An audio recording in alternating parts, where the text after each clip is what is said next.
We finally heard from our MAGA Congressman Ben Cline on the issue of President Trump's inexcusable pardons of the 1,500 J6ers who tried to overturn the 2020 presidential election to keep their dear leader in power.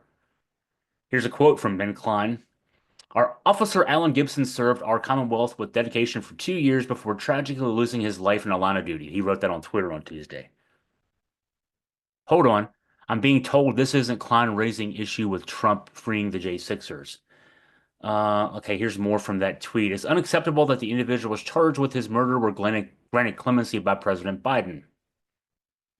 There we have it. This was Klein joining Governor Glenn Youngkin and Attorney General Jason Miyares, going full racist dog whistle after Biden, on his way out the door over the weekend, granted clemency to two innocent black men who were serving life sentences connected to the murder of a white police officer that even a jury said they didn't commit.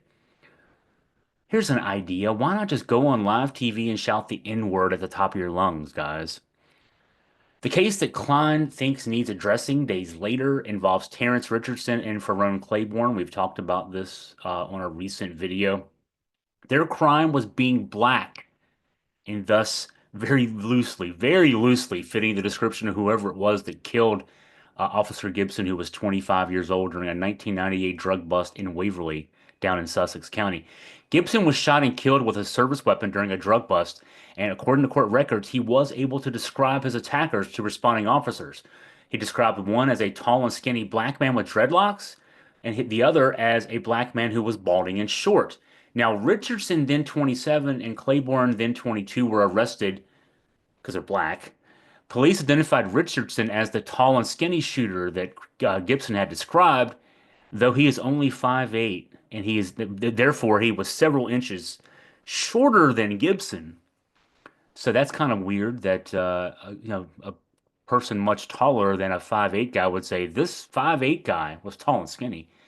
And then also it stands out that Richardson wore his hair in cornrows, not dreadlocks. So, we all kind of know the difference between cornrows and dreadlocks. Um, Claiborne, meanwhile, he did fit Gibson's description as bald, but he is 4 inches taller than Richardson. So he's 4 inches taller than the tall, skinny black guy, and he was the short one? Okay. But they're black. That was close enough, apparently.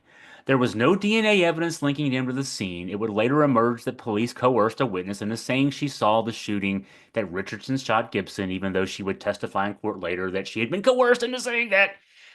The two took a plea deal offered by the local prosecutor because basically the local prosecutor, the local police, the Virginia State Police said that they would not get a conviction in the case, and they were trying to save face.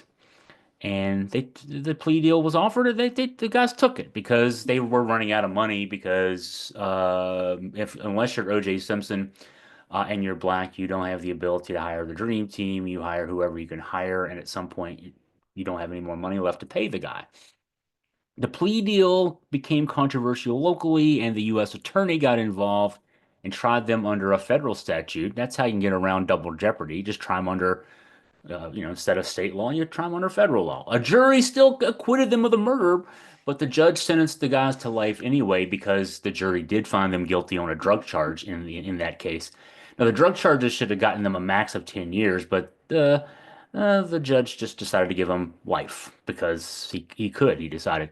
Now, they've been in prison since 2001 for a crime they did not commit. But to Ben Cline, the real hostages are the J6ers who we've all seen on video mercilessly beating cops, threatening to hang Vice President Mike Pence, trying to break through barricades to get at top congressional leaders. And if they were going to hang Mike Pence, you can just guess what they were going to do to Nancy Pelosi and Chuck Schumer.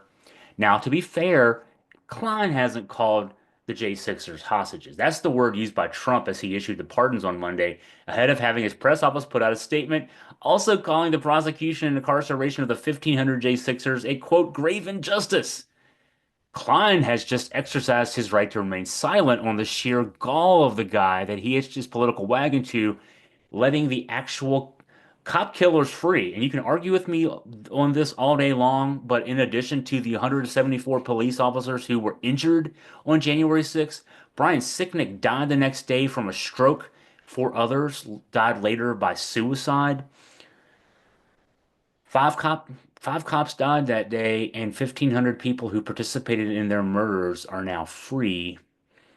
Now, here's a funny thing to note. 92% of the J6ers are white. Now, I wonder if that has anything to do with Cline, Youngkin, and Miyares not only remaining silent on the J6 pardons, but then trying to divert attention away from J6 by pointing at two innocent black guys from Waverly.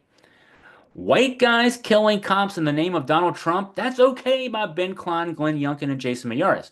Black guys in jail because they very loosely fit the description of black guys who killed a cop, also okay by Ben Cline, Glenn Youngkin, and Jason Miyares.